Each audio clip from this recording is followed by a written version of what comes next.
vậy thay luôn rồi quay khoai này khoai sắt nè ok khoai này nhưng mà quay được mai chẳng mà quay rồi trong vậy tha thì trong đây con thổ này từ xa có được khoai dương nè ở bằng ca nữa đấy hay là ba lá sang thì được khoai dương này trong đây con thổ đấy luôn chặt sang thì ra sang đây con sọc trắng đi đến can mình sang đón trôi đi trong như con trôi đây khoai dương này như được cho đi khoai dương thật bắn khoai dương này chúng ta mình thay nè ní khoai nữa mưa video này hái tụi nhom đăng thà ní tụi hai thằng khmai sờ lạnh khmai chui khmai sờ lạnh chít bất bạc control chít xa dương bất bạc ở trong này đến nè ô tí họ miên mua thải đồ tới mua ấy xịn bán chui chít ấy thế nhưng mình khơi tham miên ban chui chít ấy bỏ hay nữa trả sang phi thì nhưng có khơi ban chui chít ấy bỏ miên ban chui thì rồi do tháp bị ba bỏ dưỡng qua miên chậm nát ca không ca bất mình oi nom preng sang châu bên Campuchia rồi ta hơi con ban đo sai hơi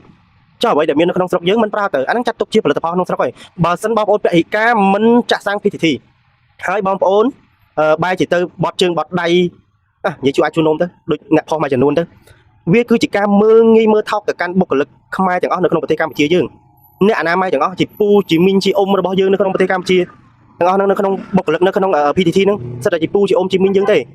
ហើយមិនបានទៅអត់មានប្រើសេវាអីសោះបត់ដៃបត់ជើងចោលហើយយើងលក្ខណៈថាឌឺដងមើងងាយវាមិនត្រូវបើដូច្នេះបងប្អូនបេក្ខការមិនប្រើមែនណាអញ្ចឹងអីវ៉ាន់នៅក្នុងផ្ទះបងប្អូនទាំងអស់ដែលកំងពីថៃមកត្រូវរើដុតចោលទាំងអស់រើកបត់ចោលទាំងអស់កំងអីវ៉ាន់មកហើយហ្នឹងមាននៅក្នុងផ្ទះដើររមើលទៅអាណាបោះថៃបោះចោលអស់សូម្បីឈ្មោះដូរហ្នឹងមានស្អីទៀតវាអត់មានបានជួយអីដល់ជាតិទេតែប៉ុណ្ណឹងបើចង់ជួយដល់ជាតិស្រឡាញ់គ្រប់ត្រជាតិយើងធ្វើតែអ្វីដែលតាមរាជរដ្ឋាភិបាលគាត់មានចំណាត់ការទៅហើយយើងធ្វើអ្វីដែលយើងអាចធ្វើទៅបានទៅ share ឬក៏ចែកម្លែកបព្វធម៌ថៃបព្វធម៌អីប៉ុណ្ណឹងទៅវាចប់រឿងទៅហើយអត់មានអីអ្នកទាំងអស់គ្នាត្រូវធ្វើអីចេញមកបែបពីរនិយមចឹងទេខ្ញុំមើលឃើញទៅដូចវាទឹកភ្នែកដែរខ្ញុំចេញមកនិយាយទីហោបងប្អូនស្អប់ផ្ទះម្នាក់ហ្នឹងហើយបងប្អូនទិញផលិតផលម្នាក់ហ្នឹងមកប្រើរហូតឲ្យមុនដំបូងវាមិនទាន់មានចំនួនទេតោះតែផលិតផលពេញផ្ទះមិនយើងយកផលិតផលហ្នឹងទៅដុតចោលមែនអត់ត្រូវទេអាហ្នឹងវាជារបស់យើងបាត់ហើយណាយើងត្រូវប្រើវាអស់លទ្ធភាពសិនហើយយើងឈប់នាំចូលយើងឈប់ទិញចូលអញ្ចឹងបានវាចំណេញដល់ជាតិទៅថ្ងៃមុខអត់មានអីត្រូវចំណេញដល់ជាតិមកបំផ្លាញរបស់ខ្លួនឯងនៅក្នុងផ្ទះហ្នឹងទេអីវ៉ាន់ទិញឲ្យពេញផ្ទះហើយណាហើយមិនត្រូវដុតចោលមែនអញ្ចឹងបំផ្លាញខ្លួនឯងហ្នឹងមានបំផ្លាញអីរបស់គេណាមិនត្រូវឥឡូវសាង PTTគាត់បានទិញ franchise គាត់បានកំងប្រេងសាំងយកមកស្តុកទុកសម្រាប់គ្រប់គងប្រជាជន